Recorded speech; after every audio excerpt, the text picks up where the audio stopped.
Hello and welcome to the Evercade Retreat. Gene Joke here, and today I'm adding Xenon to Megablast from the Bitmap Brothers Collection 1 to my ever-growing list where I try and rank every single Evercade game ever. Xenon 2 Megablast was originally released for the Amiga and Atari ST, developed by the Bitmap Brothers and released in 1989.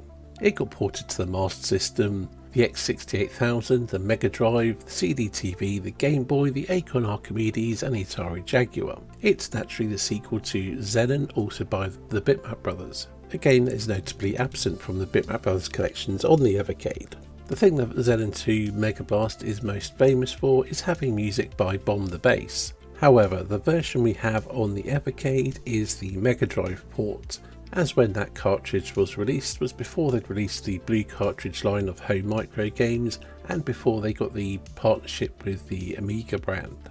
The Mega Drive port looks almost the same as the Amiga version, but as the Mega Drive had lesser sound capabilities to the Amiga, the sounds definitely took a hit. By default, the game doesn't even play with music, you have to switch that on in the options. It is an FM synth recreation of the Amiga music, but it pales in comparison. You also only have the one track through the entire game. As I mentioned, the game does look pretty much the same as the Amiga version, and it's not a bad looking game. Although visually it can get a bit crowded and sometimes it's hard to decipher what's background, what's enemies, what's bullets.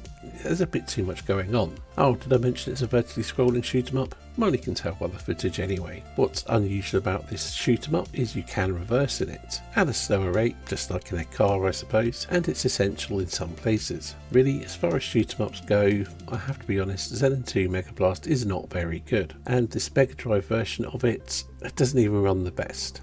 Sure, some of the power-ups are quite impressive. The shopkeeper's got the alien shopkeeper, it looks quite funky and it's quite memorable, but really the best thing about the game on the Amiga is the music. Take that away with lesser sound effects and poor performance. Yeah, this isn't a good version to have. I know it is a well-regarded game and definitely has its fans, but it definitely has its detractors too, and I am one of them.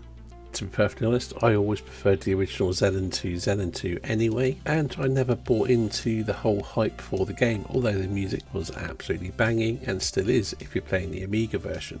It's still a well composed piece of music, but it just sounds pretty weak here, and after you've heard it on loop over a few levels, you'll be more than tired of it. This is arguably the weakest game on the collection, and maybe even one of the weakest shoot 'em ups on the Evercade. To place it in my overall ranking list of every Evercade game ever, I'm going to place it above Gelatinous Humanity Lost, but below Street Sports Basketball. And 1,000 Amiga fanboys' heads just imploded. Well, not that a million people will ever see this video, but you know what I mean. Anyway, that's it for this video. Thanks for watching, and I'll see you in the next one.